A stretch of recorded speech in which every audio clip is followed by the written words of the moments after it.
Currently in the world, there are over 1 billion people living in what MGD categorizes as extreme poverty.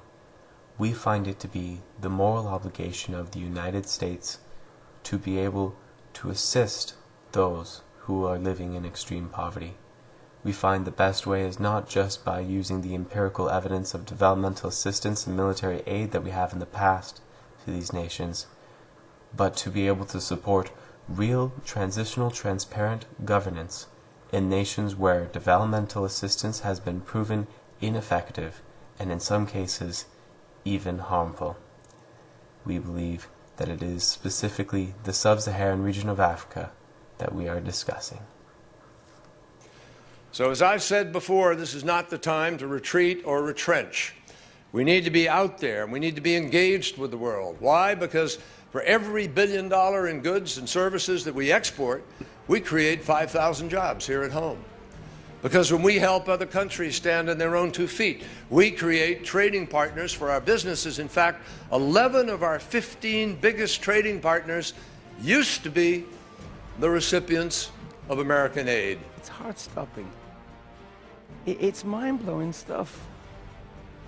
And if you live on less than $1.25 a day, if you live in that kind of poverty, this is not just data, this is everything. If we want to talk about ending poverty, actually we probably need to do something quite differently. Lots of people have talked about, bending the arc of history and things like that.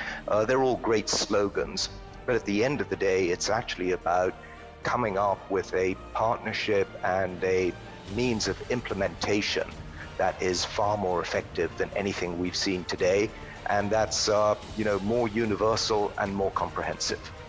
Since the year 2000, since the turn of the millennium, there are 8 million more AIDS patients getting life-saving antiretroviral drugs. Malaria, there are 8 countries in sub-Saharan Africa that have their death rates cut by 75%. For kids under 5, child mortality, kids under 5, it's down by 2.65 million a year.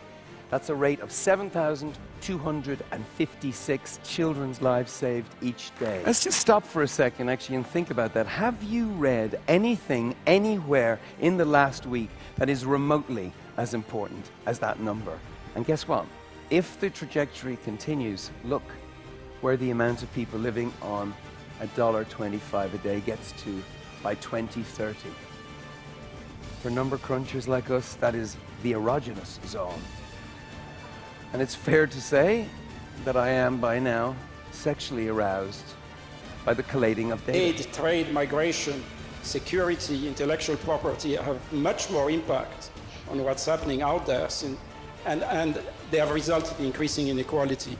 What is being done in the post-2015 era to fix the global policy framework for poverty reduction? Aid will not do it. Today, isolationism is the enemy of economic prosperity and security at the same time. My friends, the 21st century, like the last one, we're going to see competition between different ideals and different systems of governance. So what did you do last time you got serious? Well, yes, you had a big aid program. Thank you very much. That was Marshall Aid. We need to do it again. You tore up your trade policy and totally reversed it.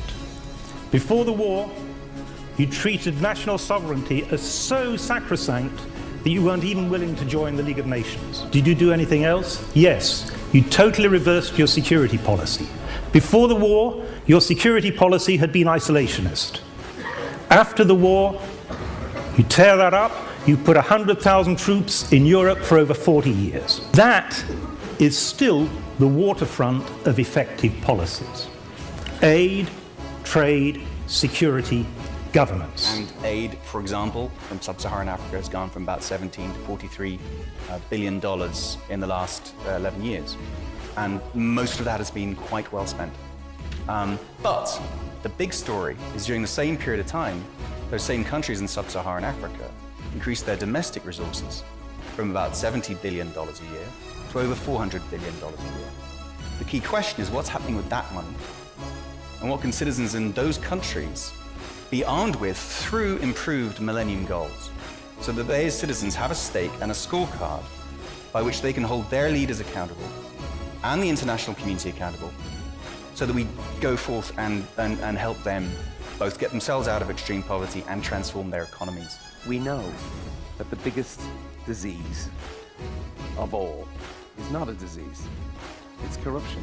There's a vaccine for that too. It's called transparency, open data sets. Angola alone is getting $50 billion a year in oil revenue. The entire aid flows to the 60 countries of the bottom billion last year were 34 billion. What the countries of the bottom billion need is very strong checks and balances. Give voice to those who have none. We are the ones who will give people around the world the courage to be able to speak up and the confidence to be able to work together. If the goals don't serve the citizens of these countries as that scorecard, they will not succeed.